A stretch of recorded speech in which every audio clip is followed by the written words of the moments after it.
আরও ভালো অনুভূতির জন্য হেডফোন ব্যবহার করুন। এই শোনো দাশু, এই সব মেলেজ্জপনা এই গ্রামে চলবে না। এমনিতেও তোমার ছেলের যে ব্যারাম হয়েছে তা ছোঁয়াচ্ছে, আর তার উপর আবার বিধবা মেয়ে মানুষ ঘরে তুলে রঙ হচ্ছে। ওসব চলবে না, মানে কেটে পড়ো, নয়তো মেরে গ্রাম ছাড়া করবো তোমাকে। মেরেট চিমড়ে মাতব্বরের কথা শুনে বুক চিতে দাঁড়ালো দশরথ। দুই হাতের তালু এক করে ঘষতে ঘষতে লাল চোখে তাকালো মাতব্বরের দিকে। সে পেট ভরে খেতে পায় না, পরনের কাপড়টাও শতচ্ছিন্ন। দিনরাত হাড় ভাঙা পরিশ্রম করে, মাথায় তেল বা পায়ে জুতো কোনোটাই নেই তার। কিন্তু তাও তার হাত তখনও শক্তই আছে। শক্ত গলায় সে পাল্টা শাঁসিয়ে বলল, শোনো শুকলাল মাতব্বর, দশরথ মাঝির বয়স হয়েছে ঠিকই, কিন্তু সে বুড়ো হয়ে যায়নি। তার গায়ের শক্তি এখনো আগের মতোই আছে। দাশু লেটেল হাতে লাঠি ধরলে তাকে মারতে আসা হাতগুলোর যে কি দুর্দশা হবে তা তোমরা ভাবতেই পারছো না। কিন্তু না, তোমাদের মারব না। আমার ছেলেটার অসুখ করেছে, এখন আমার মারামারি করবার মেজাজ নেই, সময়ও নেই।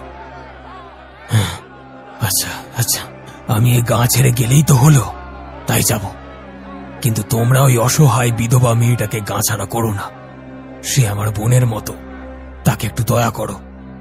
এই বলেই ভর দুপুর বেলা কুসুমবেলার এগিয়ে দেওয়া শাক ভাত ফেলে রুগ্ন ছোট ছেলেটাকে সঙ্গে নিয়ে সে গ্রাম ছাড়ল। নিজের ডিঙিতে চড়ে বসে দাঁড় টানতে লাগলো। ছোট ছেলেটা মাসির কোল থেকে বাপের কোলে যেতেই কাঁদতে শুরু করল, আর সেই সঙ্গে কুসুমবালাও হায় হায় করে কেঁদে উঠল।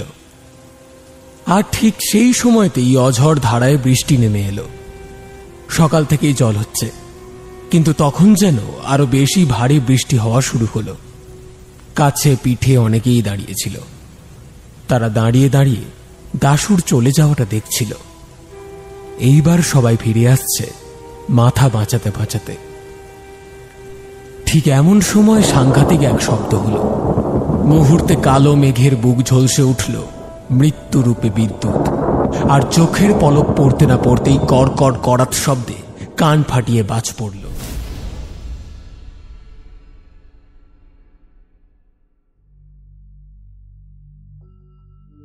আমাদের গল্প নিয়মিত শুনতে হলে চ্যানেলটিকে সাবস্ক্রাইব করে রাখুন। আপনারা আছেন বলেই আমরা আছি। প্রতি গল্পে আপনাদের সাপোর্ট, লাইক এবং কমেন্ট পৌঁছে দিতে পারে আমাদের দূর থেকে দূরান্তরে, এবং সেখান থেকেই আমরা উৎসাহ পাই নতুন নতুন গল্প আপনাদের কাছে নিয়ে আসার। তাই সকলে গল্প শুনতে শুনতে লাইক এবং কমেন্টটা অবশ্যই করবেন। এই গল্পেও পূর্ববর্তী গল্পের মতো আপনাদের জন্য থাকছে একটি প্রশ্ন, যার সঠিক উত্তরদাতাদের মধ্যে কিছু জনের নাম পরবর্তী গল্পের শুরুতে নেওয়া হবে। পূর্ববর্তী গল্পে সঠিক উত্তরদাতাদের নাম হল শঙ্কর ও প্রশান্ত। চলুন শুরু করা যাক আমাদের আজকের গল্প। তিনি তার কলমে চাঁদডাঙ্গার ঘাটে।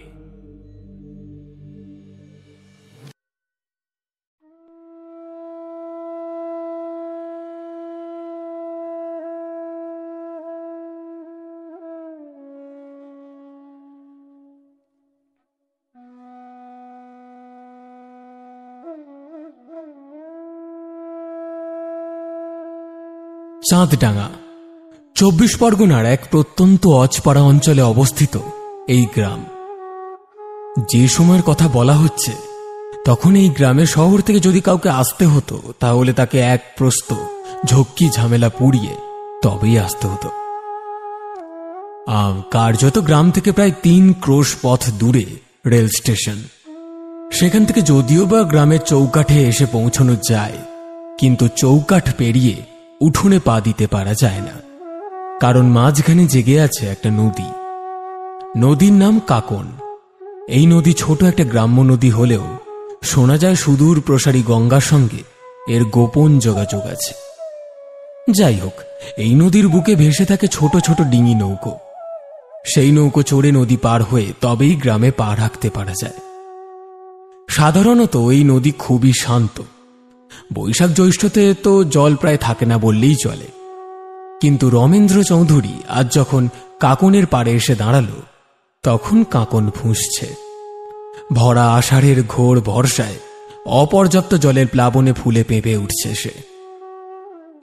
ঘোরতর হাওয়া বইছে, আর সেই হাওয়ার তালে তালেই ছোট ছোট আলোড়ন উঠছে জলের মধ্যে। আলোড়নগুলি ছোট হলেও তার গতির বেশ দাপট আছে। এই সময় ওই নদী পার হয়ে যাওয়াই চিন্তার ব্যাপার। এদিকে সময়ও আর নেই বেশি, এমনিতেও অনেকটাই দেরি হয়ে গেছে। কলকাতার বাড়িতে সে পৌঁছেছে বলতে গেলে সেই 7 সকালে। হিসেব মতো তাকে পেয়ে তৎক্ষণাৎ রমেন্দ্রর রওনা দেওয়া উচিত ছিল, কিন্তু তার পেশা তাকে তা করতে দেয়নি। আদালতে একটা বড় মামলা চলছে। বহুদিন ধরে বহু কাঠ খড় পুড়িয়ে অবশেষে এই মামলাটায় জজ ম্যালকম নটন সাহেবের এজলাসে তুলতে পেরেছেন রমেন্দ্র। শাখায় প্রশাখায় জটিল এ মামলা। একবার যদি দোষীকে ধর্মাবতারের সামনে দোষী সাব্যস্ত করা যায়, তাহলে আর রমেন্দ্রকে পিছনে ফিরে দেখতে হবে না। তার ভবিষ্যৎ উজ্জ্বল ধ্রুব তারার মতন। বলতে গেলে জয় তার নিশ্চিত। খেটে খুঁটে সোজা পথে বাঁকা পথে দুই তরফেই যথা প্রয়োজন তথ্য প্রমাণ ইত্যাদি জোগাড় করা হয়েছে রমেন্দ্রর। তারিখের পর তারিখ চেয়েই চলেছেন বিপক্ষের উকিল মহোদয়। তাছাড়া কি বা করবে সেও মনে মনে বুঝতে পারছে যে তার আর কিছুই করার নেই, ওই সময় নষ্ট করে যাওয়া ছাড়া। জাল তো প্রায় গুটিয়েই এসেছে অপরাধীর ভাগ্যে, নিতান্তই ফাঁসি কাঠে চড়া নাচছে। সব মিলিয়ে বেশ টান টান উত্তেজনার সময় চলছে এখন। অবশ্য উত্তেজনা এখন আর এই মুহূর্তে আর নেই। আজই এই জটিল মামলাটা নিষ্পত্তি হয়ে গিয়েছে মহামান্য জজ সাহেবের দরবারে। মক্কেল খুশি, আর রমেন্দ্র 4 পন্নায় আনন্দিত। শহরের একজন অন্যতম মাথা হলেন তার মক্কেল। মামলাটা তার নিতান্তই ব্যক্তিগত পর্যায়ের একটা ব্যাপার ছিল। পয়সাওয়ালা লোকেদের জীবনে যতটা স্বাধীনতা থাকে, ঠিক ততটা পরাধীন হয় তারা, আর সেই পরাধীনতা তৈরি করে তারা নিজেরাই। বাউন্ডুলে বারফট্টাই ছেলে ছোকরা হলে তাদের দোষ গুণ অনেকে বিচার করে না, কারণ তারা ধরেই নেয় যে ওসব ছেলেরা খরচের খাতায় পড়েই না, ওদের জীবন বয়ে গেছে, ওদের নিয়ে আর চিন্তার কিছু নেই। কাজেই তারা স্বাধীন, যতই দুষ্কর্ম করুক বা যতই সুকর্ম করুক, কেউ কোনো গুরুত্বই দেয় না তাদের। কিন্তু যখনই অর্থবান বনেদি পরিবারের কোনো ফুলবাবু উচ্ছৃঙ্খল জীবনযাপন করে ফেলে, সর্বোপরি সেই উচ্ছৃঙ্খলতার প্রমাণ হয়ে যায় সমাজে 10-এর চোখে, তখনই বাঁধে বিপদ। মোট কথা, ব্যাংকে মোটা অঙ্কের টাকা আর সিন্ধুকে কয়েকটা ভারী ভারী সোনার বাট, সঙ্গে জুড়ি কিংবা মোটর গাড়ি সহ 2তলা 3তলা 2-3টে বাড়ি শহরে থাকলেই প্রতিপন্ন হয়ে যাবে যে এইসব যার আছে সেই ব্যক্তি বড় লোক। আর সেই বড় লোকের কয়েকটা ছোট বড় অভ্যাস বদভ্যাস তো থাকবেই। তার মধ্যে প্রধান অভ্যাস হল বসত বাড়ির বাইরে পরিবারের চোখের আড়ালে এক দঙ্গল বেকার তোষামদি মদ্যবুচ্ছনে যাওয়া ইহার দোস্তদের সঙ্গে নিয়ে নিজস্ব একটা আয়েশি দল থাকবে তার। আর থাকবে একটা বাগান বাড়ি। সেই বাগানে গোলাপ, ফোয়ারা, শ্বেত পাথরের নগ্ন পরীর মূর্তি, ইরান দেশ থেকে নিয়ে আসা বহু অর্থের বিনিময় দুর্লভ গোলাপ গাছের কাঁটার মধ্যে ফুটে থাকবে প্রেমরঙা ফুল। আর ওই বাড়িরই 2তলার ঝোলা বারান্দায় গা এলিয়ে শীতল পাটি বিছিয়ে তারই উপর শুয়ে থাকবে ওই গাছের বৃন্ত থেকে ছিঁড়ে নেওয়া গোলাপ মাথায় খোঁপায় গোজবার মানুষ। জড়োয়ার গয়নায়, মসলিন শাড়িতে, গোলাপ জলের শরবতে ঠোঁট রাঙানো এক তন্নি রূপসী, মানে ওই বড়লোক বাবুটির গোপন সহচরী। বাড়ি থেকে বাগান বাড়িতেই রাত কাটায় বেশি এই ধরনের বাবু লোকেরা। স্ত্রীর চেয়ে রক্ষিতার সোহাগী এদের কাছে বেশি মহার্ঘ। হ্যাঁ, ব্যাপারটা চিরাচরিত, বলার মতো নতুন কিছু নয়। কিন্তু নতুন বিষয় হলো ওই ফুলকুমারী রূপলতাটি বাবুর প্রতি তার বিশ্বাস অক্ষুণ্ণ রাখেনি। যে তাকে পয়সা দিয়ে গয়না দিয়ে পুষে রেখেছে, তারই চোখের আড়ালে সে তার ভাগের সোহাগ অন্য আরেকজনের ভাগে করে দিচ্ছিল গোপনে। আর যে নিচ্ছিল সেও ওই বাবুরই এক নিষ্কর্মা ঘনিষ্ঠ বন্ধু। ট্যাকের জোর তার ছিল না, কিন্তু চেহারা চিকনাই ছিল বলে মেয়ে মানুষের তোয়াজ পেয়েছিল। কিন্তু তা পেলে চলবে কি করে? যার ভাগে যা নয় আগ বাড়িয়ে অন্যের ভাগে ভাগ বসালেই হলো।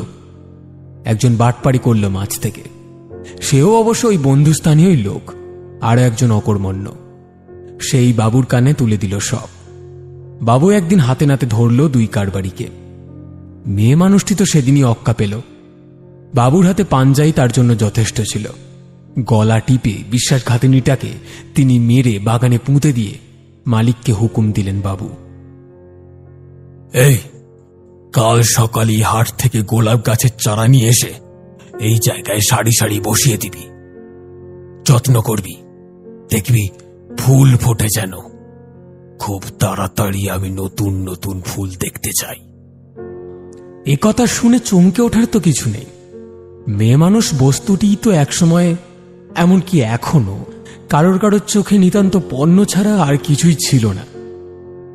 তাদের ইচ্ছে মতো সোহাগ করা যায়, প্রেরণ করা যায়, ইচ্ছে হলেই বুকে ধরে বাহু পাশে বন্ধ করা যায়। আবার পান থেকে চুন খসলেই পুরুষ মানুষ এক লাথি মেরে সোজা মাথা থেকে পায়ে নামিয়ে নিতে পারে। পয়সাওয়ালা ফুলবাবুদের মেজাজ মতিই ছিল সেই যুগে এই রকম। ঘরের বউ ঘরেই আছে, তার আঁচলে চাবি, নাকে হিরে বসানো সোনার নোলক, গায়ে ঢাকাই জামদানি শাড়ি, 12 মশলা দিয়ে সাজা মিঠে পাতা পান চিবানো লাল টুকটুকে ঠোঁট তাদের। হ্যাঁ, তাদের সিঁধিও রাঙা, কিন্তু সেই রঙে সুখ নামক বস্তুটি কোনো ছোঁয়া নেই।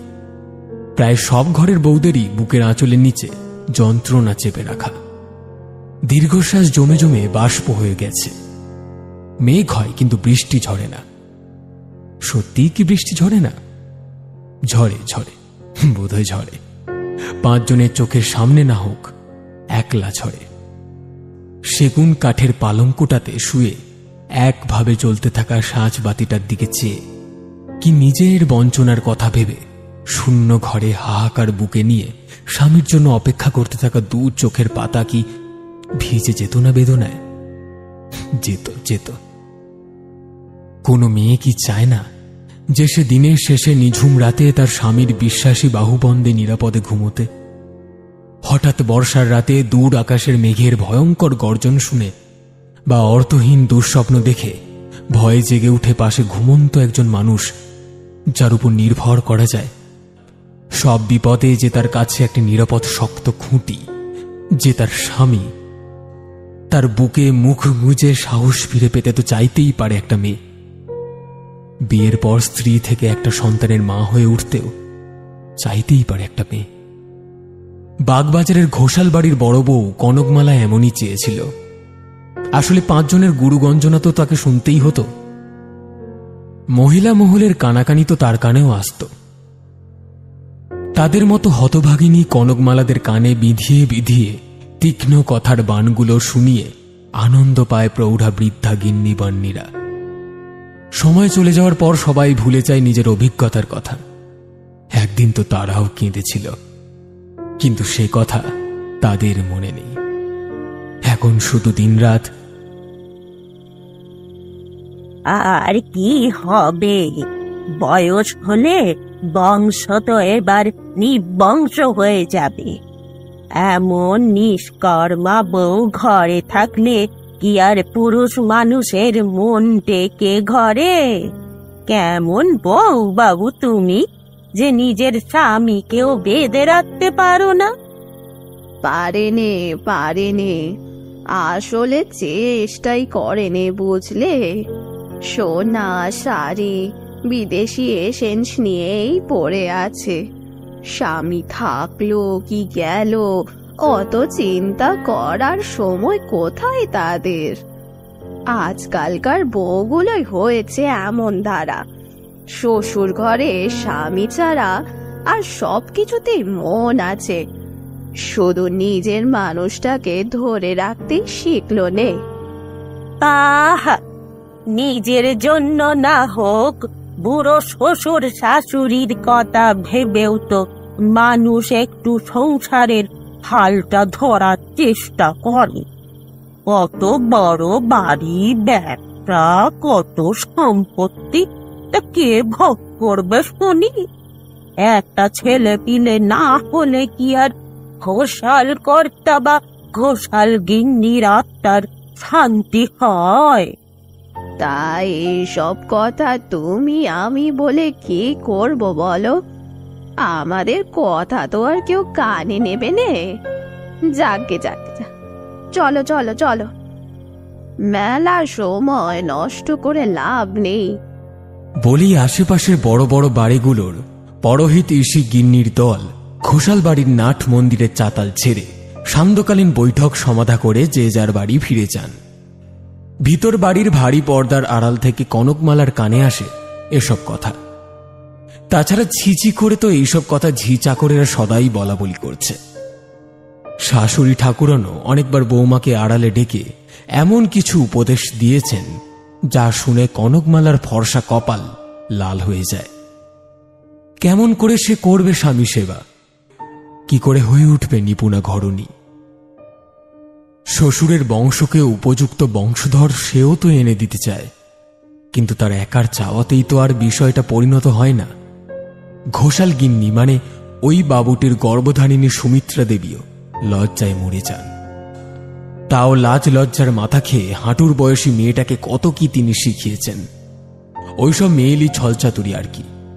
কনকমালাও সাধ্যমতো চেষ্টা করেছিল।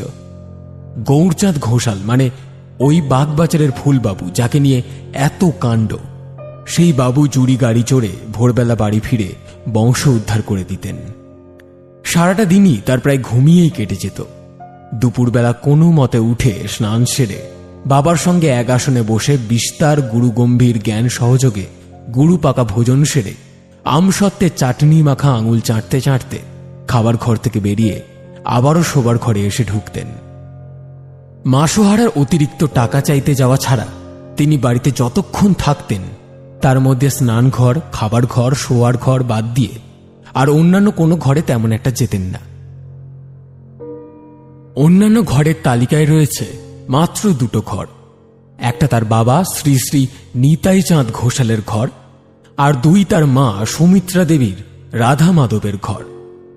ছেলে ঠাকুর ঘরে যে প্রণাম করতে আসে না তা মা বিলক্ষণ জানেন, কিন্তু যে জন্য ছেলের আশা সেই প্রয়োজন তিনি সবসময় মেটাতে পারেন না। যতই হোক তিনি বড় বাড়ির পাকা গিন্নি, তবুও তো তিনি মেয়ে মানুষই। সংসারে কতটাই বা স্বাধীনতা তার করায়ত আছে, তবুও তিনি চেষ্টা করেন বহুবার নিষেধ করা সত্ত্বেও স্বামীর কাছেই হাত পাতেন ছেলের জন্য। শেষে নিতান্তই সেদিকটা সুবিধা করতে না পারলে নিজের ঘরেই ঢুকে চুরি করেন তিনি। কর্তার সিন্দুকের চাবি তারই আঁচলে বাঁধা। স্বামীর অগোচরে তালা খুলে সিন্দুকের ধুলো ঝেড়ে দেন পুত্র স্নেহের বশবর্তী হয়ে। মোট কথা, বাগবাজারের ঘোষাল বাড়ির ফুলবাবুর বাবুয়ানির পথে বাঁধা পড়ে না কখনো, কিন্তু একবার বাঁধা পড়ল। বাবু যখন ভাত ঘুম দিয়ে উঠে কাজ করা কুর্তা আর চুড়িদার পাজামার সঙ্গে বিদেশি সুবাস মেখে কুঞ্চে যাওয়ার জন্য তৈরি হচ্ছেন, তখন হঠাৎ ভর সন্ধ্যাবেলায় অপরূপা সাজ সেজে তার সামনে এসে পড়েন কনকমালা। 19 বছর বয়স তার। বড় বাড়ির বউ হয়েছে যখন, তখন ধরে নিতে হবে তার রূপ আছে, আর তা খুব একটা সামান্য নয়। কিন্তু হলে কি হবে, পুরুষ মানুষ জাতগত শিকলি আটা বেঈমান। উঠোনের সন্ধ্যামণি তাদের পছন্দ হবে কেন? কাঁটা বনে ফুটে থাকা নিষিদ্ধ গোলাপেই তাদের যত আকর্ষণ। কি হলো, এমন ঘটের মতো সামনে এসে দাঁড়ালে যে? সরো সরো, আমার দেরি হয়ে যাচ্ছে। তুমি আজ কোথাও যেতে পারবে না। মায়েরই আর কি, কোথাও যেতে পারবো না তো এখানে বসে বসে কি তোমার মুখ দেখবো নাকি আমি? কনকমালাও তখন মরিয়া। সে যুবতী, রূপসী, সেই এত বড় বাড়ির বউ। এই মানুষটা স্ত্রী, এ তার স্বামী, এই সংসার তার। বিয়ে হয়েছে আজ 2 বছর হল। এতদিনের সর্বক্ষণ বুকের কাছে থাকার মতো ছোট্ট নরম তুলতুলে জ্যান্ত পুতুল নিয়ে ওঠা বসা করার কথা তার, কিন্তু তা করতে পারেনি শুধুমাত্র তার মন্দ কপালের জন্য। বিয়ের পর মোটে একটা রাত সে সত্যিকারের স্বামীর ঘরে কাটানো রাতের মতো রাত কাটিয়েছিল। তারপর প্রতিটা রাতেই বিনিদ্র রজনী হয়ে কেটেছে। চোখের জলে শিমুল তুলোর নরম বালিশ ভিজেছে। গরম বিছানায় একাকিত্বের কঠিন কাঁটা বিঁধেছে সারা শরীর জুড়ে। বংশের প্রদীপ না আসবার দোষে দোষী হয়েছে সে। তার কি দোষ? তার হাতে কি আছে? কি করতে পারে সে? কিন্তু না, সে চাইলে কিছু একটা করতে পারে। শাশুড়ি মা লাজ লজ্জার মাথা খেয়ে সেই রকমই তো নিজের অভিজ্ঞতার কথা বন্ধ করে বলেছেন। কনকমালাকে বিশেষ কৌশল শিখিয়ে দিয়েছেন। এখন সেই কৌশলই প্রয়োগ করতে এসেছে কনক। হয়েছে হয়েছে, আর বায়োস্কোপ করতে হবে না। সরো দেখি, আমার দেরি হয়ে যায়। বললাম না আজ আর তুমি কোথাও যেতে পারবে না। কিসের টানে ঘর ছেড়ে বাইরে যেতে হয় তোমায়? আমায় দেখো, আমি তো তোমার। আমায় নাও, তোমার ভালোবাসায় আমাকে পূর্ণ করে দাও। আমায় আর কাঁদিও না। সবাই আমায় কথা শোনায়, বলে আমি নাকি তোমায় সুখী করতে পারিনি। কি নেই আমার? তুমি বলো, আমার অভাব কোথায়? দেখো, ভালো করে দেখো আমায়। কথাটা বলেই কনকমালা এক ভয়ানক দুঃসাহসিক কাজ করে বসল। সেই যুগে দাঁড়িয়ে একজন নারী হয়ে, শহরের নাম করা সম্ভ্রান্ত বংশের গৃহবধূ হয়ে নিজেরই স্বামীর কাছে জানতে চাইল স্ত্রী হিসেবে নিজের অক্ষমতার কারণ। দীর্ঘদিন স্বামীর কাছে অবহেলা সয়ে সয়ে ঘরের বাইরে অযাচিত আত্মীয়দের পায়ে পড়া গঞ্জনা শুনতে শুনতে ক্লান্ত হয়ে পড়েছিল সে। তাই বুঝি নির্লজ্জ হয়ে উঠেছিল এমন। কি হলো বলো, ভালো করে দেখো, দেখে বলো আমার ত্রুটি কোথায়। বলে নিজের বুকের আঁচল সে নিজেই নামিয়ে দাঁড়াল। সেজবাতির উজ্জ্বল আলোয় গৌরচাঁদ দেখলেন যুবতী তন্নি দুধে আলতা কনকমালার উন্মুক্ত বক্ষদেশ নিঃশ্বাসের তালে তালে কাঁপছে। প্রলোভিত হলেন বাবু। বিনা বাক্য ব্যয়ে কনকমালার কোটি দুহাতে ধরে তাকে কাছে টেনে নিলেন। তারপর আর কি, বাগান বাড়িতে যেতে যাওয়া ফুলবাবুর গায়ের বিদেশি সুবাসের গন্ধ সুবাসিত করল কনকমালার দেহকে। শিমুল তুলোর বিছানা পাতার সেগুন কাঠের পালঙ্কটা সাক্ষী থাকল কেবল। দাসীর মুখে খবর শুনে সুমিত্রা দেবীও জানলেন যে আজ ছোটবাবু বাড়িতেই আছে। আজ রাতে বৌমাকে ঘরের বাইরে আসতে না দেখে সুমিত্রা দেবী বুঝলেন ওষুধে কাজ হয়েছে। আর হবে না, ছেলের বাপ কাঁধ হয়েছিল এই কৌশলে, আর ছেলে তো কোন ছাড়। ঘোষালগিন্নির আন্দাজটা ঠিকই ছিল। এরপর থেকে প্রায় দিন সাতেকের মতো বাবু আর ফুল সেজে কুঞ্জ পথে যায়নি, বরং কনকমালাই রোজ রাতে রজনীগন্ধা হয়ে ফুটে উঠেছে। আর কথাতেই আছে, কারোর পৌষ মাস আর কারোর সর্বনাশ। বাবু তো এদিকে বউ নিয়ে বেশ ভালোই আছেন, কিন্তু ওদিকে রূপলতা রূপের হাটে রূপেরও কি অভাব ছিল? বাগানবাড়ির দোতলার ঘরের আবহাওয়া ভারী মনোরম। দাসের জ্বালিয়ে যাওয়া সুগন্ধি ধূপ জ্বলে ছাই হচ্ছে। শ্বেত পাথরের গ্লাস, অমৃত তরল পাত্র সবই তৈরি, শুধু পানকারী ব্যক্তির দেখা নেই। ফিকে বেগুনি রঙের ফিনফিনে পাতলা রেশমি ঘাগড়ায় জড়ি বসানো, বাহারি ওড়না গায়ে জড়িয়ে, খয়ের কপ্পুর চবনরাঙা ঠোঁট আর কাজল টাঙা ডাগর ডাগর দুটো চোখ রূপলতার। এলো চুলের মেঘ বিছিয়ে সে পথ চেয়ে বসে আছে। একদিন, দুদিন, 3 দিন, মানুষটা তো এ মুখ হচ্ছে না। তবে কি তার প্রতি মোহ ছুটে গেল নাকি লোকটার? না না, এ তো ভালো কথা নয়। তার নেশা উড়ে গিয়ে যদি আবার বাবুর চোখে অন্য কারণ নেশা লাগে, তখন যদি ওই বেঈমান পুরুষ মানুষটা রূপলতাকে তাড়িয়ে দিয়ে নতুন পাখি ধরে এনে ঢোকায় এই খাঁচায়, তখন রূপের কি হবে? ভাত ছড়ালে কাকের অভাব নেই তা রূপলতা জানে, কিন্তু এমন একটা নিশ্চিন্ত নিরাপদ আশ্রয় কাছছাড়া হওয়ার ভয় তো হয়। কিন্তু হলোটা কি? হঠাৎ বাবুর তার প্রতি এমন অরুচি হওয়ার কারণ? কেউ কি আবার লুকিয়ে কোনো কবজ তাবিজ করলো নাকি? গুম হয়ে বসে এইসবই ভাবছে সে, এমন সময় ভারী মকমলি পর্দা সরিয়ে ঘরে এসে ঢুকলো এক যুবক। এই ঘরে এসে বসার অধিকার এর আছে। শুধু এর কেন, গানের ঘরে বাবুর অনেক বন্ধুরই যাতায়াত আছে। তাদের মধ্যে এ একজন। রূপলতার কোলের কাছে পড়ে থাকা তানপুরাটা দেখিয়ে আলোক বলল, কই গো রূপলতা, এমন চুপ করে বসে আছো যে? একটা গান টান গাও, আজ 2 দিন আসছি, কই তুমি গান গাইছো না তো? আর কার জন্যে গাইবো আলোক বাবু? তিনি তো আজ 3 দিন হলো এ পথ মারাচ্ছেনই না। কে গো? কাল তো দেখিনি। ও, সে 3 দিন আসেনি? তবে কি অসুখ বিসুখ কিছু হলো? ঠিক এমন সময় আরো একজন ঘরে এসে ঢুকল। আলোকের শেষ কথাটা শুনেছিল সে। যুবকের নাম বিপুল।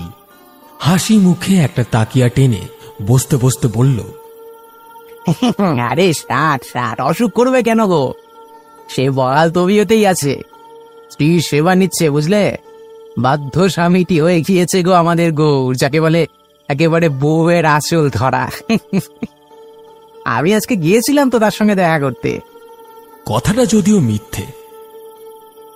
বিপুলের ঘোষাল বাড়ি যাওয়ার কারণটা অন্য। বাবু বাগান বাড়ি আসছেন না, অতএব তার সঙ্গে দেখা হচ্ছে না, কিন্তু দেখা হওয়াটা দরকার। ঘোড়া দৌড়ের মাঠে বিপুলের বেশ কিছু দেনা হয়ে গেছে, হাত খালি এখন। টাকা পাবে কোথায়? তাই গৌরচাঁদের কাছ থেকে কিছু টাকা পয়সা নেওয়ার জন্যই ঘর বয়ে বন্ধুত্ব দেখাতে গিয়েছিল বিপুল। আর সেই সূত্রেই খবরটা বয়ে এনেছে সে। বউয়ের আঁচল ধরা কথাটা শুনেই রূপলতা ঠোঁট বাঁকাল। বিপুল সেটা লক্ষ্য করে বলল, ওই দেখো, হিংসে করছো কেন? তুমি কি তার সতীন নাকি? তুমি হলে গিয়ে তার স্বামীর বাঁধা মেয়ে মানুষ। তার বেশি কিছু তো নয়। আর সে হলো তার অগ্নিসাক্ষী করা ধর্মপত্নী, বুঝলে? দূর দূর ভাইয়া লোক, তুমি থাকতে হয় থাকো, আমি যাই। কাল মাঠে একটা খুব বড় কিস্তি আছে, যদি মাঠ হয়ে যায় তাহলে আর দেখতে হবে না। সময়টা বড় খারাপ যাচ্ছে বুঝলে, তাই একবার জ্যোতিষী বাড়ি যাব, হাতটা দেখাই না, দেখি যদি ভাগ্যটা খোলে। বলেই তাকে একটা সরিয়ে রেখে বিছিয়ে থাকা গালিচাটায় অস্থির হয়ে উঠে যাওয়া ছাপ ফেলে তাড়াতাড়ি ঘর ছেড়ে বেরিয়ে গেল বিপুল। বসে থাকলে কেন? যাও, চলে যাও। তোমার বন্ধু তো আর আসেনি, তুমি এবার বসে থেকে কি করবে? যাও, চলে যাও। আলোকের দিকে চেয়ে অভিমানী গলায় বলল রূপলতা, বন্ধু আসেনি তো কি হয়েছে? তুমি আছো তো। তুমি কি আমার বন্ধু নও? রাখো রাখো, শুনলে না? আমি বাঁধা মেয়ে মানুষ ছাড়া আর কিছুই নই। ও, বিপুলের কথা ধরতে আছে? ও তো ওই রকমই। সবাই কিন্তু তোমাকে একরকম ভাবে না। তুমি আমায় কি ভাবো আলোকবাবু? হঠাৎই নিজের জায়গা ছেড়ে উঠে এসে আলোকের সামনে দাঁড়িয়ে প্রশ্ন করল রূপলতা। আলোক চরিত্রগত দিক থেকে নিকৃষ্ট নয়, বলতে গেলে সে একরকম নিরীহই, তার মন শক্ত নয়। সে বলল, একটা ফুল। ফুল? মালিনী না? তুমি খুব সুন্দর রূপলতা, একদম ফুলের মতো। নিজের লাবণ্য রসদ ফুরিয়ে যাওয়ার আশঙ্কায় আর বাবুর তার প্রতি অনীহায় মনে ভয় জন্মেছিল রূপলতার। এইবার পুরুষের মুখ থেকে তার রূপের প্রশংসা শুনে মনের মধ্যে একটা বিরূপ ভাবের জন্ম নিল। সাহস বেড়ে গেল তার। বসে পড়ল সে আলোকের গা ঘেঁষে। তারপর এক হাত পা তার কোলে রেখে অন্য হাতে তার গলা জড়িয়ে মাদক মেশানো গলায় বলল, তবে তবে চলো, আমার ঘরে চলো। তোমার সঙ্গে আজ সারা রাত খুব গল্প করতে মন চাইছে। আলোক রূপলতার নেশাতুর চোখ দুটোয় নিজের চোখ রাখল। দারুণ নেশা হল, গোপন, নিষিদ্ধ, উগ্র মাদকীয় নেশা।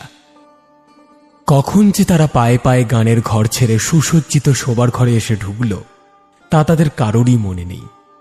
ঘরের দরজায় জানলায় ভারী ভারী পর্দা ঝুলছে, মৃদু আলো জ্বলছে ছোট্ট একটা রূপোর প্রদীপে। বিছানা পাতাই ছিল, এবার ভরাট হলো সেটা। প্রতি রাতে প্রায় এমন হয়, তবে আজ ঘরে নতুন মানুষ, অভ্যেসবশে রূপলতা উজাড় করে দিল নিজেকে। আলোকের ভাগ্যে এতখানি রূপের অনুগ্রহে আলোক বিস্ময়ে কথা হারিয়ে ফেলল। তারপর আর কি, সেই প্রবাদটা, কনকমালার পৌষ মাসে সর্বনাশ হল আলোক বাণুজ্যের। সে ঘটনা আমরা জানি। আলোক যখন রূপে ডুবেছে তখন বিপুল এসে দাঁড়িয়েছে তাদেরই শিয়রে। বাগান বাড়ি ছেড়ে খানিক দূর যাওয়ার পরই সে বুঝতে পারে ঘোড়ার মুখ আঁকা তার সাদে রুমালটা কাছে নেই। কোথায় গেল? তবে কি গানের ঘরে বসবার সময় পকেট খসে পড়ে গেল? তার জন্যই রুমালের খোঁজে বিপুল আবার ফিরে আসে বাগান বাড়িতে। সেখানে রুমাল তো পায় না, কিন্তু লোম খাড়া করে দেওয়ার মতো দৃশ্য দেখতে পায়। মনে মনে গুটি সাজিয়ে রাখে ঠিক সময় চালবে বলে। আর সময় মতো ঠিক জায়গায় চেলেও ছিল। কনকের মায়া মন থেকে মুড়ে যেতেই চোখে রূপোর রূপ ভেসে উঠল। যতই হোক সে রূপ শোধন করা নয়, তাই তার আকর্ষণ বেশি। ঘরের বউ সুন্দরী হলেও তার মোহ সর্বগ্রাসীন নয়, তাই বাবু নিজেকে যথাসময়ে মুক্ত করে নিতে পেরেছিল। কিন্তু বাবু ফুল দেখতে চাইলেও আর একজন অন্য কিছু দেখাতে চাইছিল। তখন সে শুরু করল নতুন চাতুরি। ওই সেই বন্ধু যে বাবুকে খুনি করে তুলেছিল, সেই বন্ধুই হল বিপুল। তারপর সেই খুনোখুনি। এবার সে আবার ধরল বাবুকে আর বলল, দেখো তুমি খুন করেছ, তাও আবার আমার চোখের সামনে। সব দেখেছি আমি সব জানি। আমি সব বলে দেব তারকাকে। ফাঁসি হবে তোমার। বন্ধুর মুখে এমন শত্রুর মতো কথা শুনে বাবু আর মাথা ঠিক রাখতে পারল না। আর কথাতেই তো আছে, যে বাঘ একবার রক্তের স্বাদ পায় সে নরখাদক হয়ে ওঠে। বাবুও তাই করল। খুন যখন সে করেই ফেলেছে, তখন সে খুনি হয়েই গেছে। আর একটা বিশ্বাসঘাতককে মারলে কি আর এমন বেশি শাস্তি হবে তার? মারল, এই মহাপ্রাণটিকেও মেরে শেষ করে দিল। কিন্তু তবুও বিপদ চুকল না। এই ব্যাপারটা দেখে নিয়েছে আরো একজন। সে বাবুকে কোনো কথা না বলে সোজা চলে গেল দারোগার কাছে। দারোগাকে নিয়ে এলো ঘটনাস্থলে। পরপর দুটো খুন করে বাবু ক্লান্ত হয়ে পড়েছিল। এই অবসরেই সমন পেল সে। ধরাও পড়ল। বড় ঘরের ছেলের কোমরে দড়ি বেঁধে নিয়ে গেল থানার দারোগা। সর্বনাশ হল। বাবু বাড়ির এক শারিকের পরিচিত রমেন্দ্র উকিল। সমস্ত কেস হিস্ট্রি শুনে রমেন্দ্র জেলে গিয়ে দেখা করল বাবুর সাথে। কিছুই গোপন করল না বাবু, সব বলল। আর শেষে বলল, উকিল বাবু, আমি কোনো দোষ করিনি। বিশ্বাসঘাতক দুজনকে নিকেশ করে শুধু তাদের দোষের শাস্তি দিয়েছি আমি। আমার এই জন্য কোনো গ্লানি নেই। কিন্তু আমি ফাঁসি যেতে চাই না। আমি ফাঁসি গেলে আমার বউ, বাচ্চা, আমার বংশ সব ভেসে যাবে। আপনি আমায় বাঁচান। হ্যাঁ, বাঁচাতেই পারি, তবে আপনাকেও আমাকে একটু বিশেষ মনোযোগের সঙ্গে মনে রাখতে হবে। রাখবো। টাকার আমার অভাব নেই। আমার শুধু বেকসুর খালাস করে দিন উকিল বাবু, তারপর তো আমি আছি আপনার জন্য। তাই করল। শেষ পর্যন্ত বিশ্বাসঘাতকের বিশ্বাসী হওয়ার সুযোগটাই নিল রমেন্দ্র। রূপলতার যার সঙ্গে অবৈধতর গোপন প্রণয় ছিল, তাকে শেষ পর্যন্ত দোষী করে দিলেন তিনি সবার চোখে। একে তো তার ট্যাঁকে টাকার জোর ছিল না, তার উপর সে ছিল মাতাল। শেষে নষ্ট মেয়ে মানুষের সংসর্গে পড়ে নষ্ট হয়ে গিয়েছিল সে।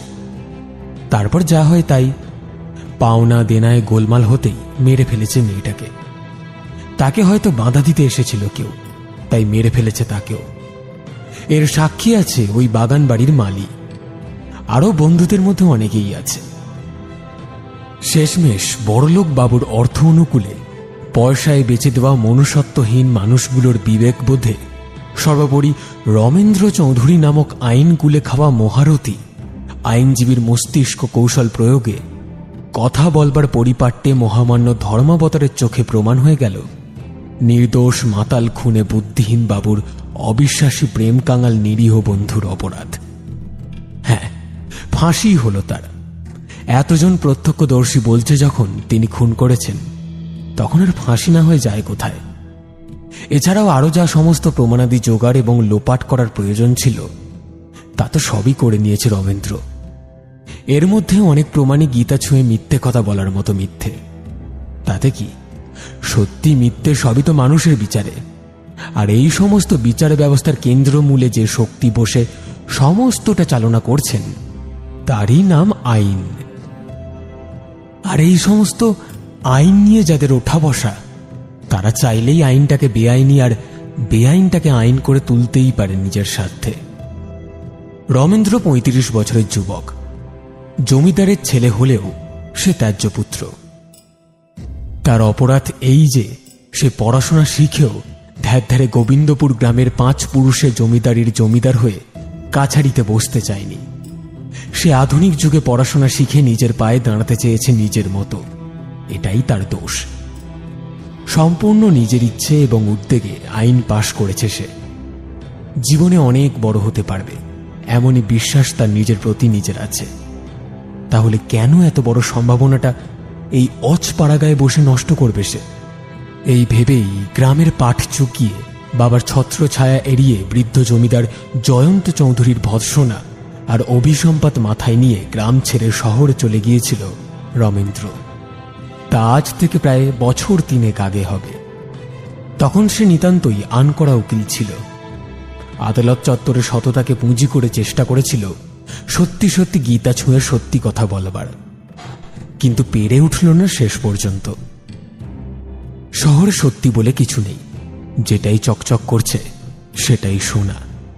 এটাই সবচেয়ে বড় সত্যি কথা।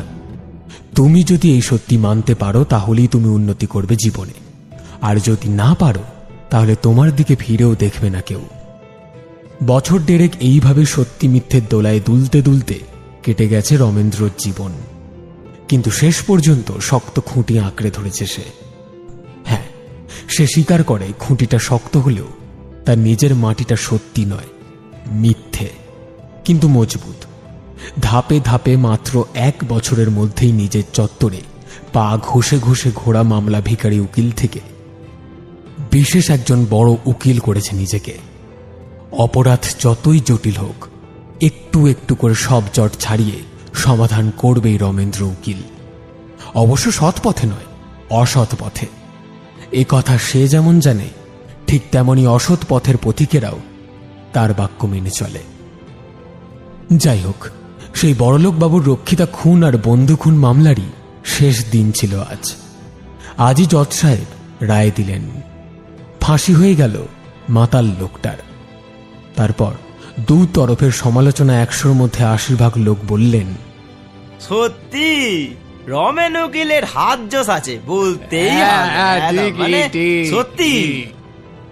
আর বাকি ২০ জন বলল, ভয়কে নয় করতে এর থেকে বড় লোক আর কেউ নেই। একদম নির্দোষ লোকটার এভাবে প্রাণ গেল, মানে কি বিনা দোষে এরম ভাবে প্রাণ গেল? আরে বাবা, বড় লোকের বাবু তো পয়সা দিয়ে সব কিনে নিতে পারে। আরে রমেন উকিল তো আইনের অপবিত্র, কলঙ্কর উকিল নামে একদম। তাও এইভাবে রমেন উকিলের সাহায্যে ও সব করতে পারে, পয়সা চোর। কিন্তু এসব কথা যারা বলছে তাদের গলার জোর ট্যাকের জোরের থেকে বেশি নয়। তাই গুঞ্জনে কান পাতেনি রমেন্দ্র উকিল। গ্রামের জমিদারি বাড়ি থেকে তারটা পেয়েছিল সকালেই, কিন্তু মামলার শেষ না করে রওনা দিতে পারেনি। সবশেষে যখন আদালতের ঝামেলাটা চুকল, তখনই সে তড়িঘড়ি রেলগাড়িতে চড়ে বসেছে। গাড়ি স্টেশনে এসে থামতেই স্টেশন থেকে গ্রামের উদ্দেশ্যে পা বাড়িয়েছে রমেন্দ্র। পা না চালিয়ে উপায় নেই, চালানোর মতন আর কিছু অপেক্ষা করছিল না তার জন্য। আকাশের মুখ ভার, বর্ষাকালের আকাশ। বিকেল ৫টার গাড়িতে রমেন্দ্র এসেছে, কাজেই সন্ধে হতে দেরি হল না। মেঘে মেঘে কখন যে রাত হয়ে গেল বোঝাই গেল না সেভাবে। বৃষ্টিটা এক নাগাড়ে হচ্ছে না, কিন্তু যখন হচ্ছে ভাসিয়ে দিচ্ছে। এমনিও গ্রামগঞ্জের পথঘাট যেমন হয় আর কি, এঁটেল মাটির কাদা সিন্নির মতো উথলে রয়েছে পথে। শহুরে পোশাক, দামি পামসু জুতো সব জলে কাদায় মাখামাখি। রমেন্দ্র ছাতা এনেছে, কিন্তু ছাতা কাজেই লাগছে না। শুধু তো বৃষ্টি নয়, খোলা জমির ওপর এ প্রান্ত থেকে ও প্রান্ত ছুটে চলেছে সজল হাওয়া। সে হাওয়ার দাপটের কাছে ছাতা ধরে থাকা যায় না। হাতের টর্চ লাইটের ব্যাটারিটা ফুরিয়ে এসেছে প্রায়। মামলার চাপে রমেন্দ্র তা লক্ষ্য করেনি আগে, এখন করছে। এমনিতেও কলকাতার পথঘাটে গ্যাসের বাতি জ্বলে, আলোর ব্যবস্থা নিজেকে করতে হয় না। অন্ধকার এমনি থেকেই দূরে থাকে। আর তাছাড়াও তার খুঁটিনাটি মানে ঘর সংসারের টুকিটাকি বিষয়গুলো নখদর্পণে রাখবে। ওই কি দরকার না দরকার সবকিছুতে রমেন্দ্রকে চালনা করবে এমন কেউ এখনো আসেনি ঘরে। তবে এবার কাউকে একটা আনতে হবে।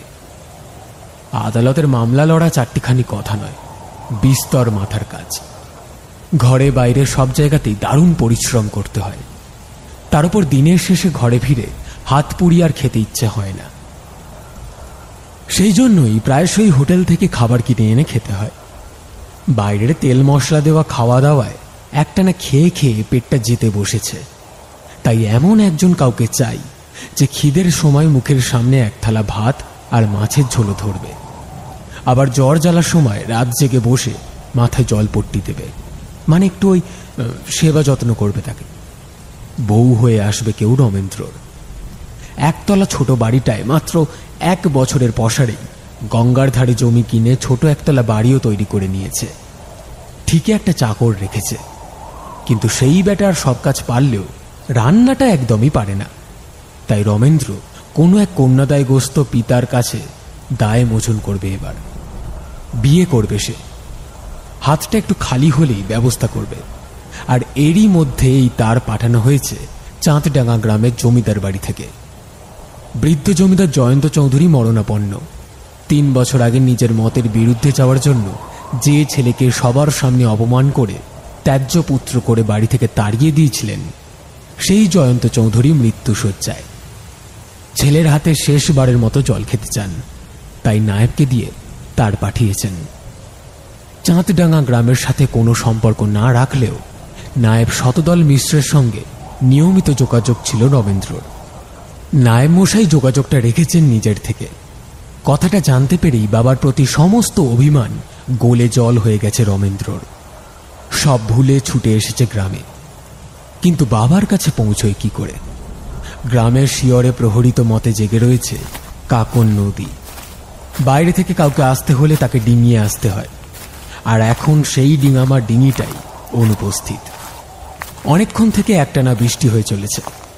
ন্যাড়া নদীর পাড়ে দাঁড়িয়ে ভেজা ছাড়া আর কিছুই করার নেই রমেন্দ্রর। তারে নায়েব মশাই জানিয়েছেন, কবিরাজ মশাই বলেছে বাবার কাছে আর বেশি সময় নেই, হয়তো আজ রাতটাও কাটবে না। আর এইভাবে এই পরিস্থিতিতে দাঁড়িয়ে মাঝির অভাবে সময় নষ্ট হয়ে যাচ্ছে, এটা ভেবেই রমেন্দ্র মুষড়ে পড়ে। তবে কি এতটা আশা তার বৃথা হলো? শেষ রক্ষা হবে না? সে যে কাজে এসেছে সেই কাজটাই করতে পারবে না? এইসবই ভাবছে। ঘাটে একজনও মাঝি নেই। এমন মেঘ, অন্ধকার, এমন বৃষ্টির দাপট যে 1 হাত দূরের দৃশ্য চোখে পড়ছে না, শুধু জলের আওয়াজ। এভাবেই কাটছে সময়। বিরক্তি যখন চরমে পৌঁছেছে, তখন আর থাকতে না পেরে রমেন্দ্র একটা সাংঘাতিক সিদ্ধান্ত নিতে চলেছে। রমেন্দ্র গ্রামের ছেলে, সাঁতার জানা আছে তার, কিন্তু এমন মারমুখী নদীতে এই সময় সাঁতার কাটার দুঃসাহসের কাজ, সেটা করতে মন সায় দিচ্ছিল না তার। কিন্তু এবার বোধহয় সেটাই করতে হবে, নয়তো এত দূরে এসে কেবলমাত্র নদীটা না পেরোতে পারার জন্য বাবাকে শেষ দেখা দেখতে পাবে না সে। না, এ হতে পারে না। জলে ঝাঁপিয়ে পড়ার প্রস্তুতি নিয়ে আরো একটু জল ঘেঁষা হয়েছে, এমন সময় হঠাৎ, বাবু, নদী পার হবেন নাকি? অপ্রত্যাশিত আচমকা গলাটা শুনেই আঁতকে উঠল রমেন্দ্র। আর ঠিক এই সময় লাল হয়ে জ্বলতে থাকা তার হাতের মুঠোয় ধরে থাকা টর্চের আলোটাও নিভে কালো হয়ে গেল। সে এতক্ষণ নিজের চিন্তায় নিজেই মশগুল হয়েছিল। এতদূর সে জানত, সে ছাড়া এই সময় ধারে কাছে দ্বিতীয় কোনো ব্যক্তি ছিল না। কলকাতার গাড়ি চাঁদডাঙ্গা স্টেশনে থামার পর সে একা দীর্ঘ পথ একাই পার করেছে। নিজের দুশ্চিন্তাকে সঙ্গী করে নিজের মনে কথা বলেছে। কথার ফাঁকে ঘন ঘন দীর্ঘশ্বাস পড়েছে তার। কথাতেই আছে, পাশে একটা বিড়াল ছানা থাকলেও জোর হয় মানুষের মনে। আর রমেন্দ্রর পাশে বিড়াল তো দূর, একটা জোনাকি পোকা পর্যন্ত নেই। অন্ধকার আর অন্ধকার। এতক্ষণ একটানা অন্ধকারে থাকার জন্য সম্ভবত আর চোখ সায় দিচ্ছে না, তাই আশেপাশে কেউ হঠাৎ এসে দাঁড়ালে সে ঠিকই দেখতে পেত, অন্তত বুঝতে পারত। কিন্তু তেমন তো কিছুই হলো না, কিছুই তো বুঝতে পারেনি রমেন্দ্র। কর্কশ অথচ নরম চাপা গলায় প্রশ্ন এলো আবার, কি হলো কি বাবু? এত কি ভাবছেন? সময় যে চলে যায়, পার করতে এসেছি আপনারে, মেলা দেরি করবেন নে। রমেন্দ্র চোখে কিছু দেখতে পাচ্ছে না, কিছুই নয়, কোনো মানুষ বা অন্য কিছু, কিচ্ছু না, শুধু শুনতে পাচ্ছে কে কথা বলছে। আর তার কথা শুনে এত ভয় করছে কেন রমেন্দ্রর? মানুষের গলার স্বর শুনে কি মানুষ এত ভয় পায়? কই আগে তো কখনো এমন কারোর কাছে ভয় করেনি ও। আমি তাহলে চলে যাই, পার করতে এসেছিলাম, কিন্তু আপনি যেতে চাননি তো আমি গেলুম। না না, দাঁড়াও, আমি যাব। অন্ধকার আর অন্ধকার, তার মনে হলো অন্ধকারই যেন প্রশ্ন করে উঠেছে তাকে, আর সে সেই অন্ধকারেই যেন কথা বলছে। কিন্তু কথাগুলো মোটেও অযৌক্তিক নয়, অপ্রয়োজনীয় নয়, প্রত্যেকটা কথাই প্রাসঙ্গিক। রমেন্দ্র সেটাও বুঝতে পারল। তা উঠে আসেন, পার করে দি। রমেন্দ্রের ষষ্ঠ ইন্দ্রিয় হঠাৎই অব্যক্ত ভাষায় তাকে সতর্কবাণী শোনাতে শুরু করল।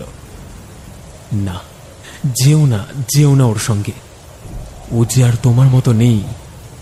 এসব মনে করার কারণ যদিও কিছুই নেই, তবুও ভীষণ ভয় করে উঠল রমেন্দ্রর।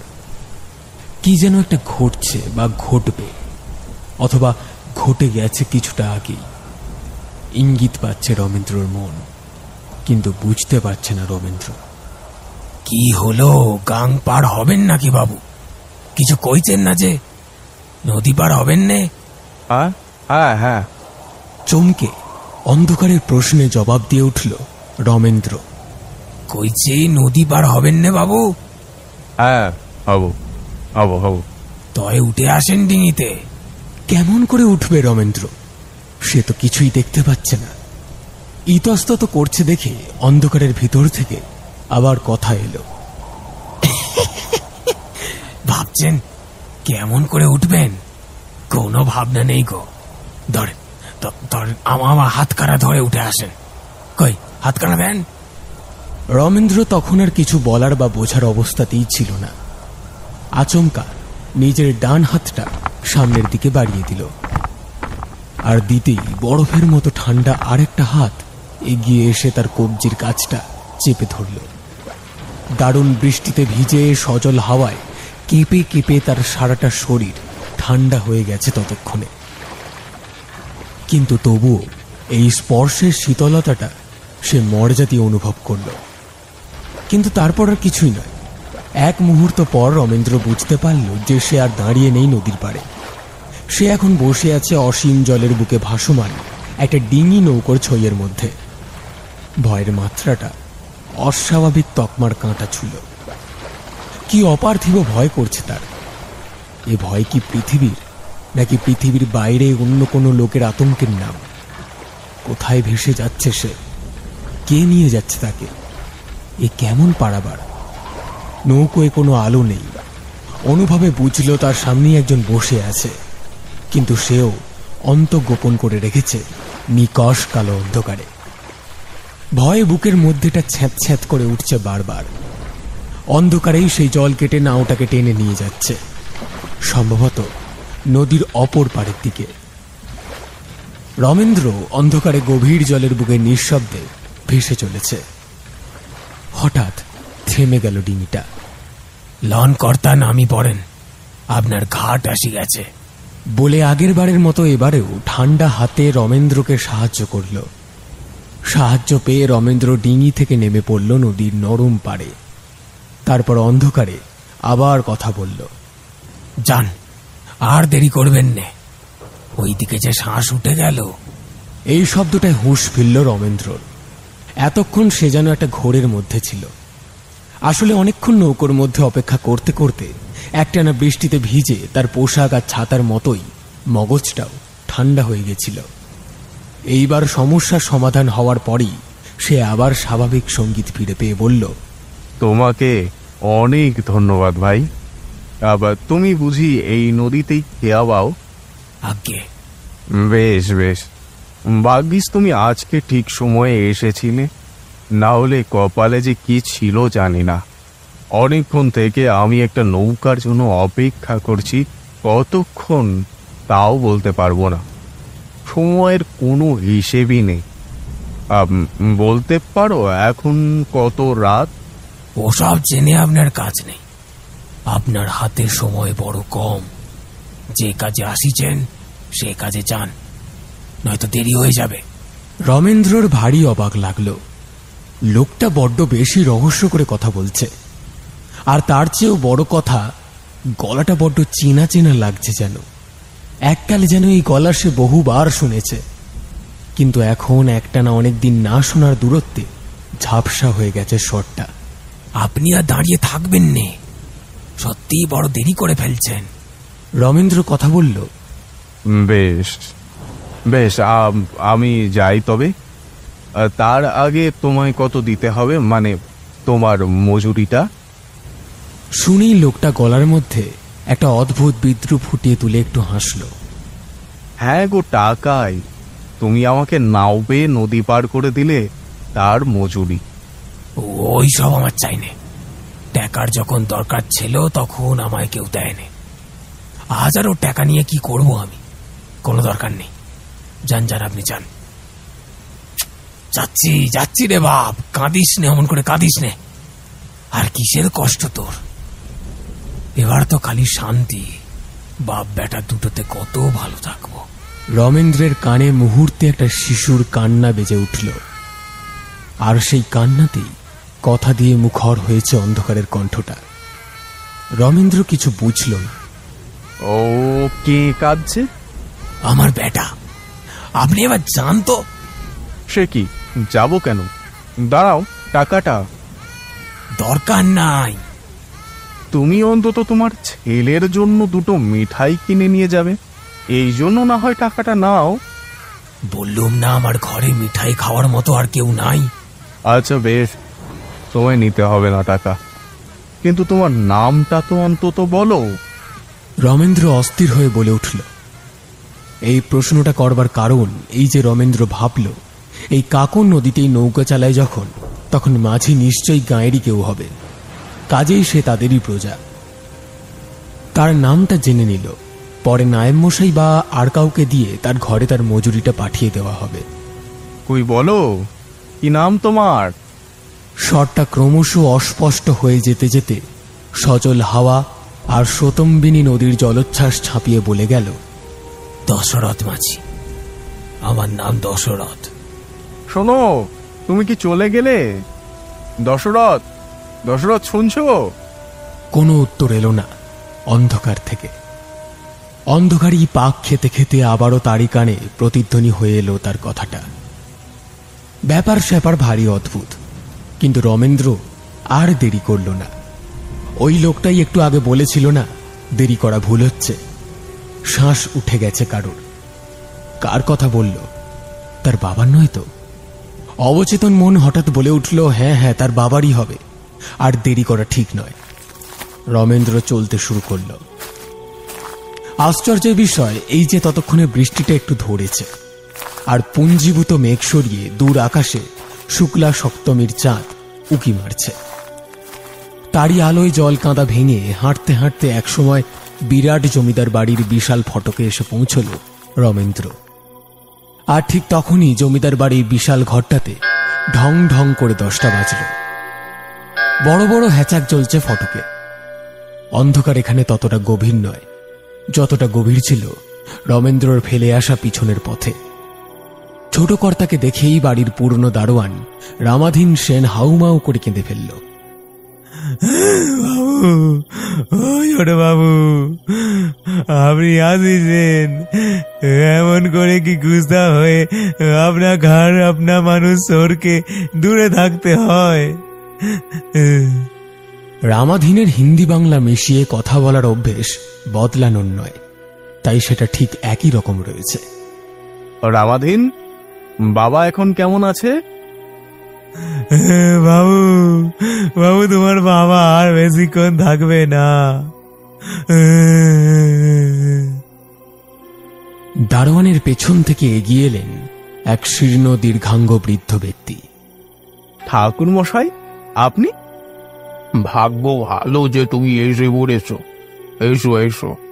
বাকি কথাটা আর বললেন না চৌধুরী বাড়ির কুলপুরোহিত বৃদ্ধ কালিকানন্দ স্বামী। রমেন্দ্রর একটা হাত ধরে তাকে টেনে নিয়ে এসে ঢুকলেন মরণাপন্ন বৃদ্ধ জমিদার জয়ন্ত চৌধুরীর শোয়ার ঘরে। বৃষ্টির ছাট আসবার কারণেই সম্ভবত ঘরের সমস্ত জানালা বন্ধ। ঘরে উজ্জ্বল প্রদীপ জ্বলছে। পালঙ্কের উপর জয়ন্ত চৌধুরী ভাবলেশহীন শূন্য দৃষ্টি মেলে কার যেন অপেক্ষায় শেষ নিঃশ্বাস না ফেলে তাকে আঁকড়ে ধরে পড়ে আছেন। তারই মাথার কাছে বাড়ির বহু পুরনো এক মানুষ। তিনি আর কেউ নন, জয়ন্তর ভাতৃমাতা। বয়স অনেক হলেও এখন বেশ ডাঁটি আছেন তিনি। তিনি সজল চোখে জয়ন্তর মাথা কোলে নিয়ে বসে আছে নির্বাক হয়ে।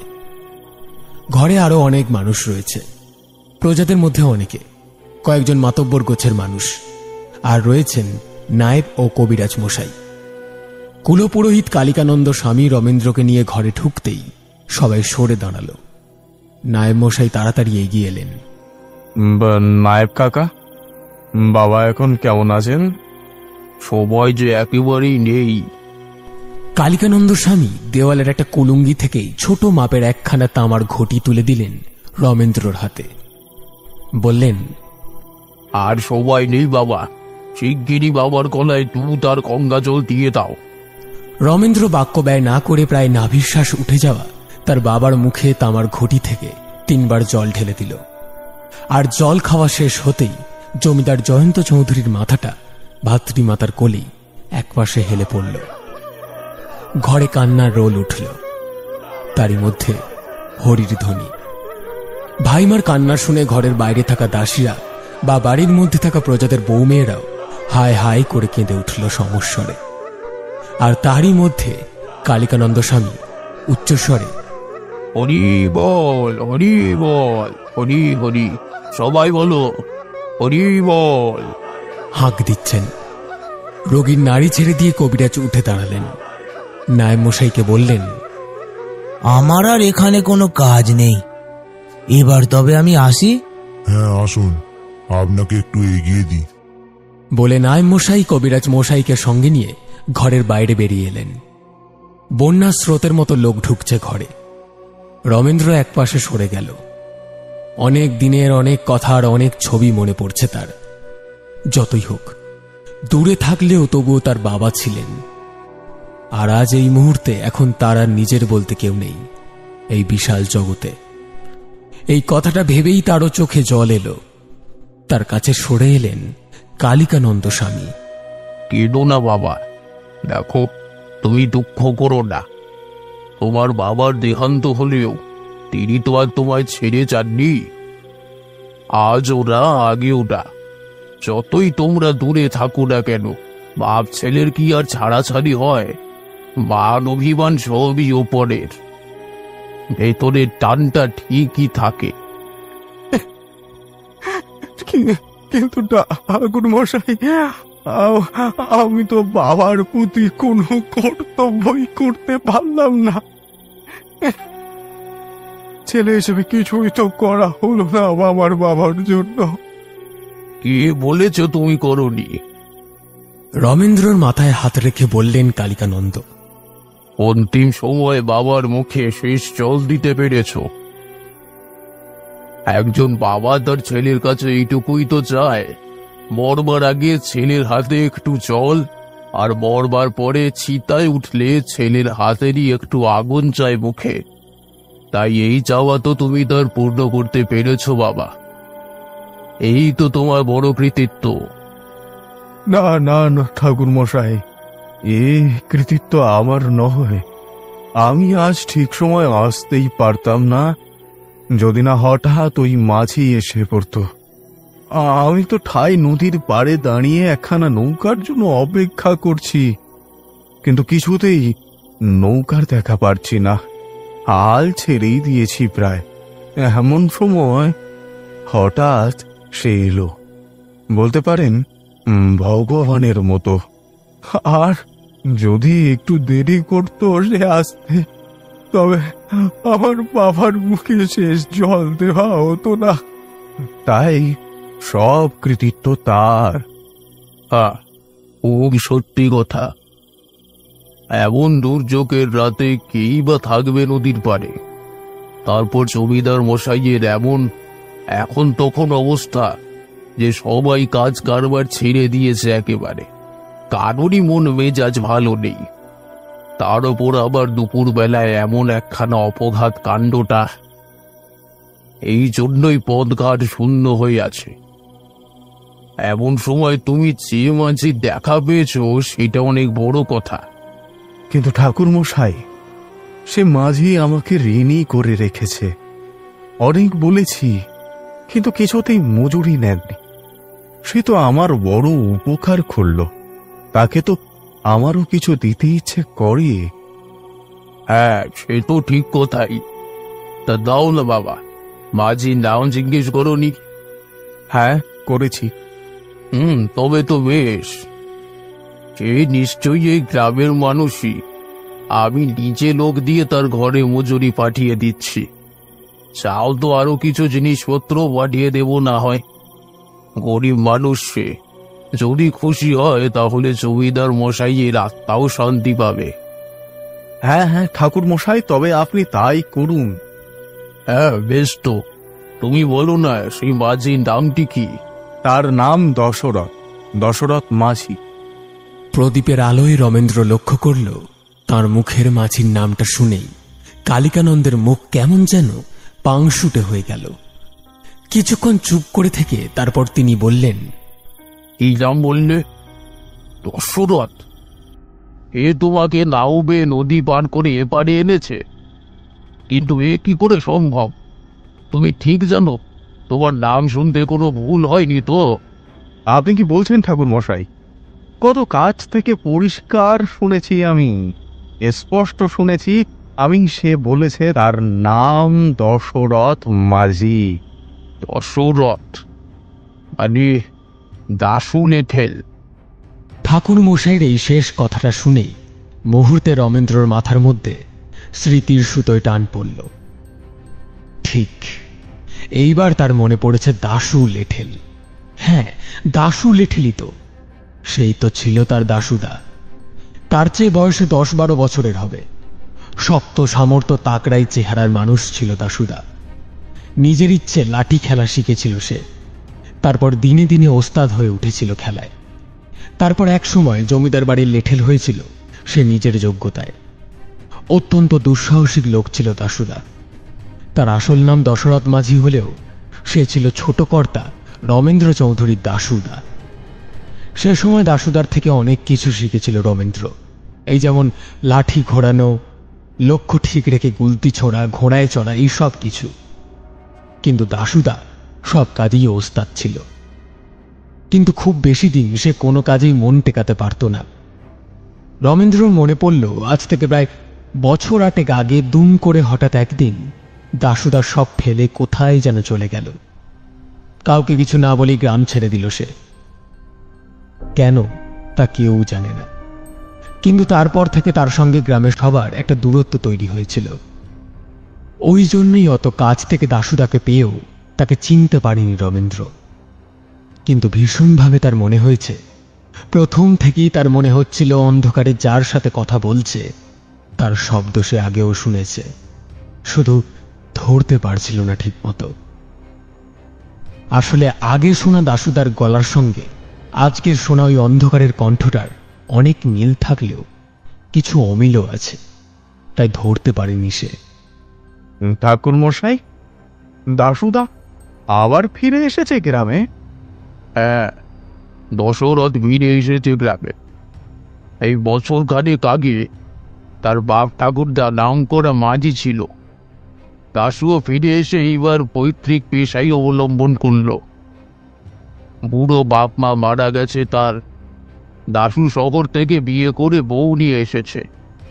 এইখানে আসবার মাস 2 পরই বউটার একটা ছেলে হলো, কিন্তু বউটা বাঁচল না। দাশু মা মরা ছেলেটাকে নিয়ে নিজেই তার মা বাবা হয়ে তাকে মানুষ করতে লাগলো, সেবা যত্ন করতে লাগলো। সেবা যত্ন কিছুতেই অভাব ছিল না তার। কিন্তু যতই যত্ন করুক না কেন, ছেলেটা আর ভালো থাকতে পারল না। যক্ষা রোগ হলো তার। দাশু পাগলের মতো ছেলের চিকিৎসা করবার চেষ্টা করলো, দাঁড়ে দাঁড়ে ঘুরে ভিক্ষে চাইল। এখন তার বয়স হয়েছে, তাই লেঠেলের কাজ করা আর তার পক্ষেও সম্ভব নয়। তবু সে এককালে জমিদার বাড়ির চাকুরে ছিল। জমিদার মশাইয়ের অনুমতি নিয়ে নায়েব মশাই কিছু সাহায্য করল দাশুকে। সবাই যে যেমন পারল ওকে দিল, কিন্তু কিছুতেই কিছু হয় না। এই যে রাজরোগ, এ সারানো কি আর গরিব দুঃখীর কাজ? ছেলেটা দিনে দিনে শুকিয়ে যাচ্ছে, তার কষ্ট আর চোখে দেখা যাচ্ছে না। দুটো বেশি পয়সা রোজগার করার জন্য দাশু রোগা ছেলেটাকে ঘরে রেখেই দিনে এমনকি রাতে পর্যন্ত নৌকা বাইতে লাগলো নদীতে। সে যখন ঘরে থাকতো না, তখন ছেলেকে দেখাশোনা করত মাঝি পাড়ারই এক বিধবা মেয়ে। সে মাসির মতো ছেলেটাকে দেখাশোনা করত, আবার রেঁধে মেরেও দিত দাশুকে। এইভাবেই চলছিল তাদের দিন। এর মধ্যেই গোটা গ্রামে বদনাম রটে গেল। 5 জনে 5 রকম কথা বলতে লাগলো। সবাই মিলে শাসিয়ে দিল দাশুকে। এই শোনো দাশু, এই সব মেলের জোপনা এই গ্রামে চলবে না। এমনিতেও তোমার ছেলের যে ব্যারাম হয়েছে তা ছোঁয়াছে, আর তার উপর আবার বিধবা মেয়ে মানুষ ঘরে তুলে রঙ হচ্ছে। ওসব চলবে না। মানে কেটে পড়ো, নয়তো মেরে গ্রাম ছাড়া করবো তোমাকে। মেরেট চিমড়ে মাতব্বরের কথা শুনে বুক চিতে দাঁড়ালো দশরথ। 2 হাতের তালু এক করে ঘষতে ঘষতে লাল চোখে তাকালো মাতব্বরের দিকে। সে পেট ভরে খেতে পায় না, পরনের কাপড়টাও শতছিন্ন। দিনরাত হাড় ভাঙা পরিশ্রম করে। মাথায় তেল বা পায়ে জুতো কোনোটাই নেই তার, কিন্তু তাও তার হাত তখনও শক্তই আছে। শক্ত গলায় সে পাল্টা শাসিয়ে বলল, শোনো শুকলাল মাতব্বর, দশরথ মাঝির বয়স হয়েছে ঠিকই, কিন্তু সে বুড়ো হয়ে যায়নি। তার গায়ের শক্তি এখনো আগের মতোই আছে। দাশু লেটেল হাতে লাঠি ধরলে তাকে মারতে আসা হাতগুলোর যে কি দুর্দশা হবে তা তোমরা ভাবতেই পারছো না। কিন্তু না, তোমাদের মারব না। আমার ছেলেটার অসুখ করেছে, এখন আমার মারামারি করবার মেজাজ নেই, সময়ও নেই। আচ্ছা, আমি এই গা ছেড়ে গেলেই তো হলো, তাই যাব। কিন্তু তোমরা ওই অসহায় বিধবা মেয়েটাকে গা ছাড়া করো না। সে আমার বোনের মতো, তাকে একটু দয়া করো। এই বলেই ভর দুপুর বেলা কুসুমবেলার এগিয়ে দেওয়া শাক ভাত ফেলে রুগ্ন ছোট ছেলেটাকে সঙ্গে নিয়ে সে গ্রাম ছাড়ল। নিজের ডিঙিতে চড়ে বসে দাঁড় টানতে লাগল। ছোট ছেলেটা মাসির কোল থেকে বাপের কোলে যেতেই কাঁদতে শুরু করল, আর সেই সঙ্গে কুসুমবালাও হায় হায় করে কেঁদে উঠল। আর ঠিক সেই সময়তেই অঝড় ধারায় বৃষ্টি নেমে এলো। সকাল থেকেই জল হচ্ছে, কিন্তু তখন যেন আরো বেশি ভারী বৃষ্টি হওয়া শুরু হলো। কাছে পিঠে অনেকেই দাঁড়িয়েছিল। তারা দাঁড়িয়ে দাঁড়িয়ে দাশুর চলে যাওয়াটা দেখছিল। এইবার সবাই ফিরে আসছে মাথা বাঁচাতে বাঁচাতে। ঠিক এমন সময় সাংঘাতিক এক শব্দ হলো। মুহূর্তে কালো মেঘের বুক ঝলসে উঠল মৃত্যুরূপে বিদ্যুৎ, আর চোখের পলক পড়তে না পড়তেই কড়কড় করাত শব্দে কান ফাটিয়ে বাজ পড়ল। কোথায়? জলে। জলে বাজ পড়ল? না, সরাসরি জলে নয়, জলে ভাসতে থাকা ছোট ডিঙিটায়। দাশু আর তার ছোট ছেলেটা সবার সামনে বজ্রপাত হয়ে মারা গেল। তারপর? কথাগুলো শুনে রমেন্দ্রর বুকের মধ্যে হৃৎপিণ্ড অতি দ্রুততালে চলতে শুরু করেছে। কালিকানন্দ বললেন, তারপর শুধু বৃষ্টি আর বৃষ্টি। দৃশ্য দেখে কুসুমবালা জ্ঞান হারিয়ে নদীর পাড়েই পড়ে গিয়েছিল।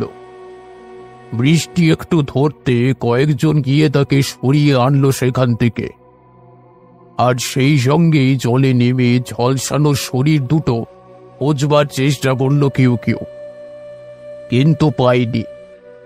কাকন যেন তাদের কিলে খেয়েছে, কোনো চিহ্ন নেই কোথাও। মঙ্গলবারের বারবেলায় কি অলক্ষণে কাণ্ডটাই না ঘটে গেল গ্রামে। কিন্তু তুমি এই যে কথা বলছো তার মানে কি বাপু? কালিকানন্দের গলার ভয়ে আর বিস্ময় মিলেমিশে প্রশ্ন এলো। মানেটা রমেন্দ্র বুঝতে পারছে না। ততক্ষণে জমিদার বাড়ির উঠোনে বাঁশ কেটে খাটিয়া বাঁধা শুরু হয়ে গেছে। খবর পেয়ে গ্রাম্য একদল কীর্তন গাওনি এসে দালানে মহামন্ত্র গাইতে শুরু করেছে। পূর্ণ উদ্যমে তোড়জোড় চলছে শ্মশান যাত্রার। খড়বাড়ে গ্রামের কর্তা ব্যক্তির মৃতদেহ ঘরে তো আর রাখা যাবে না, বাসি মরা করতে চায় না কেউই, তাই সবাই ব্যস্ত। কিন্তু এইসব দিকে কোনো ভ্রুক্ষেপ নেই রমেন্দ্র চৌধুরীর। পিতৃহারা হওয়ার শোকের চেয়েও তার মন এখন ভীষণ বিচলিত হয়ে পড়েছে অন্য একটা কারণে। কালিকানন্দ স্বামী তার দিকে নির্বিশেষে চেয়ে রয়েছেন, উত্তর চাইছেন তিনি, কিন্তু রমেন্দ্র কি বলবে? দশরথ মাঝি দাশুদা অমন করে অন্ধকারে এসে এত বড় একটা উপকার করে গেল তার। কথায় আছে, ভালো মানুষের বিপদে ভগবান পাশে এসে দাঁড়ায়। কিন্তু রমেন্দ্র তো খুব একটা ভালো মানুষ নয়। সে তো নিজেকে মন্দ করেই জীবনে ভালো রকম প্রতিষ্ঠিত হতে শুরু করেছে। তাহলে তার বিপদে তার পাশে ও কে এসে দাঁড়ালো, আর কেন দাঁড়ালো? এই প্রশ্নের উত্তর নেই রমেন্দ্রর কাছে। এটা শুধুই একটা প্রশ্ন হয়েই থেকে গেল, একটা উত্তরহীন, মীমাংসাহীন, আলোহীন প্রশ্ন, ঠিক যেন একটা অন্ধকারের প্রশ্ন।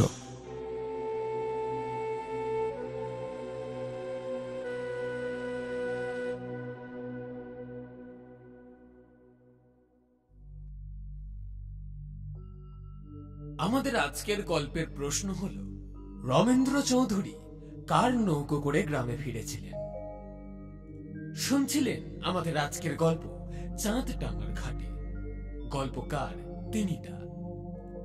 গল্প পাঠে এবং দশরথ মাঝি আমি সায়ন, রমেন্দ্র চৌধুরী বিশ্ব, কনকমালা অঙ্কিতা, রূপলতা সহেলি, আলোক অঙ্কন, বিপুল ও কালিকানন্দ নীল, রামাধীন কবিরাজ এবং নায়েব মশাই সূর্য, বৃদ্ধা গিন্নি ঝিনুক, কনকমালার স্বামী এবং বাবু দীপ্তদীপ। পর্ব পরিচালনা, অন্যান্য চরিত্র এবং গল্পের সূত্রধার আমি সায়ন। সমগ্র গল্পের আবহ সঙ্গীত এবং স্পেশাল এফেক্টসে সূর্য, শব্দ সংযোজনে সুদেশনা, পোস্টার ডিজাইনে মুরালি। আমরা অসংখ্য ধন্যবাদ জানাই গল্প লেখিকা তিনি তাকে আমাদের এই উদ্যোগে পাশে থাকার জন্য। কেমন লাগলো আমাদের আজকের গল্প জানান আমাদের কমেন্ট বক্সে। গল্পটি ভালো লেগে থাকলে লাইক এবং শেয়ার করতে ভুলবেন না। আমাদের গল্প নিয়মিত শুনতে হলে চ্যানেলটিকে সাবস্ক্রাইব করে রাখবেন। আবার একটি নতুন গল্প নিয়ে খুব শীঘ্রই হাজির হচ্ছি আমরা। ততক্ষণের জন্য বি সেফ, স্টে কানেক্টেড।